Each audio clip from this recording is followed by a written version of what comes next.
and welcome to Inner Circle Guidance. Today we're going to be doing a collective reading, but for those of you who are new to the circle, hello and welcome. Don't forget to hit the subscribe button. I post new readings every single day. And if you're looking for personal services or personal readings, I offer them through my website, innercircleguidance.com. Let's find out what the circle needs to know today.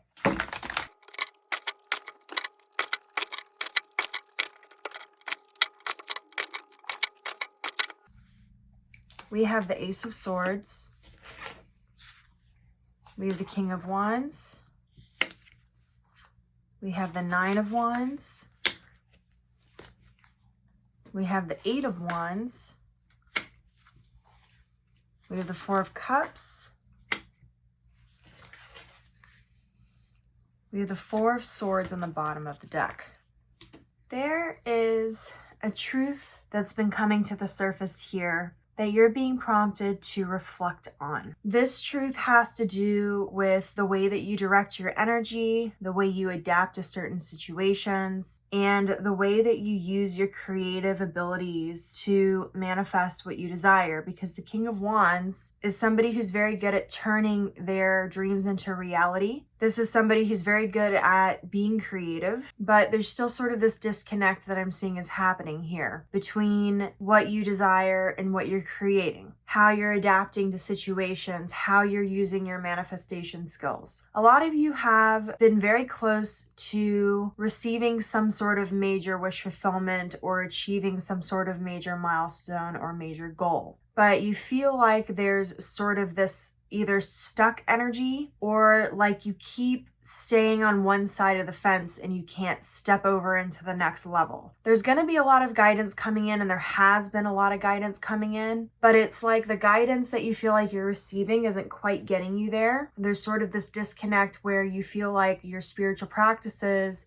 and your guidance that you're receiving spiritually are all telling you to do the things you've already been doing, but you're still not quite sure why you feel either stuck or like you're stuck on one side of the fence and can't get to the next level. What I'm seeing is that when you have achieved things in the past, there's been an energy of discontent. It's like you're being offered what you desire, but maybe it's not coming in quite the ways you wanted, or there's sort of this lack of depth to it. Now, what I'm picking up on is this has to do with your visualization and your manifestation and your meditation skills. For those of you who are really struggling with this and struggling with getting to the next level where you feel like you're sort of stuck at this particular level of abundance or a particular level of achievement, many of you may be visualizing and manifesting from two different things that may be holding you back. The first one is manifesting from your past. Remember that your future and your present are not contingent on your past. It doesn't define anything about you. So if you are manifesting from knowledge from your past, from previous experiences, instead of the law of assumption where you are assuming the role of whatever it is, or you are assuming that whatever you're doing is going to get you to where you want to go, or you're assuming that you already are whatever it is that you desire, then you are manifesting from an old place, from old energy, from old timelines, from limiting beliefs that are preventing you from moving forward in a way that may be more productive or maybe deeper level. The other thing that I'm seeing here is that you may be manifesting where instead of visualizing what it is you desire and stepping into the energy of becoming, you're seeing it sort of like a movie playing out in your head instead of seeing it from your actual point of view. So what's happening is you're manifesting what you want, but there's sort of this disconnect between what it would feel like if you were fully experiencing it and what it would feel like if you are seeing it, if that makes sense.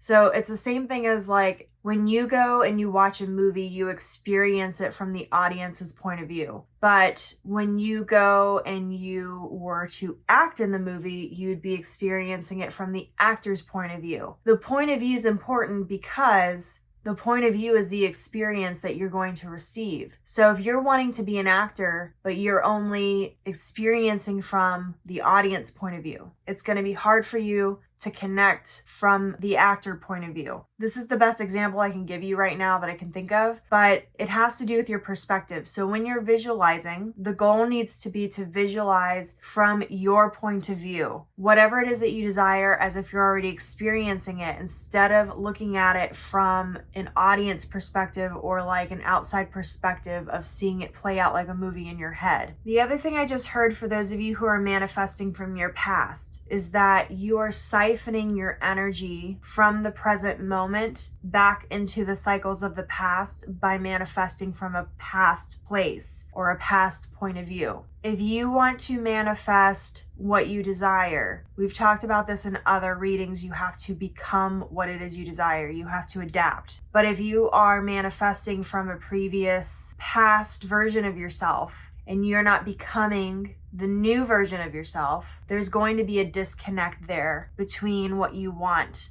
and what you have. There's going to be this fence here where you're going to feel like an outsider looking in. And what's interesting is that sometimes in certain readings, the Four of Cups is also a card meaning that you're on the outside looking in, like you're feeling left out, or you're feeling disconnected, or you're feeling like you can't enjoy things the way that other people enjoy them. It all has to do with your perspective. So you're being prompted this weekend to really sit down and figure out where your perspectives may be influencing your manifestations, influencing the way you do or don't adapt to situations, influencing the way that you use your power of creation. Some of you may be still working from limiting beliefs or still working from illusions of past cycles and past selves instead of what it is that you want. So you're not fully becoming and fully stepping into what it is you desire. It takes baby steps sometimes to build upon the spiritual energy. I am hearing that things are going to be moving forward here soon and rather quickly, but this is sort of like the last obstacle that you need to overcome and the last sort of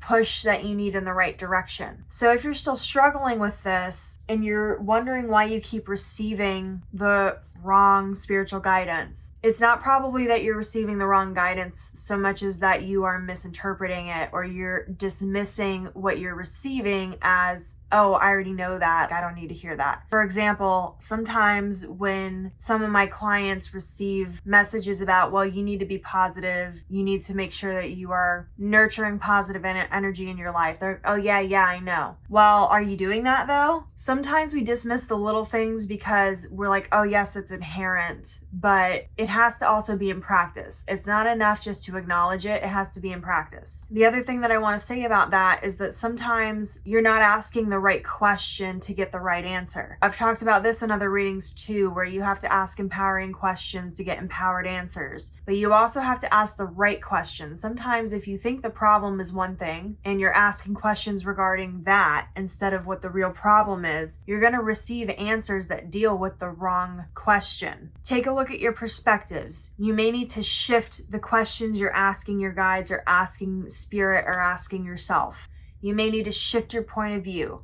You may need to shift where you're putting your energy. But ultimately, this reading is all about perspective and where you are adapting, where you're creating from, your point of view. Take time this weekend, do some journaling, do some visualization, do what you normally do, and then sit there and pick it apart. If you normally sit down and you meditate, do that, and then, hey, wait a minute, I'm noticing that when I meditate, I'm seeing myself like I'm in a movie instead of seeing it from my point of view. This will help you figure out where your perspective needs a shift in order for things to shift into the direction that you want. I'm going to leave the reading here. If it resonated with you, don't forget to like this video and comment your affirmation down below. Your affirmation for this reading is, my point of view is creating my desires. And as always, may your life be full of light, full of love, abundance, and gratitude.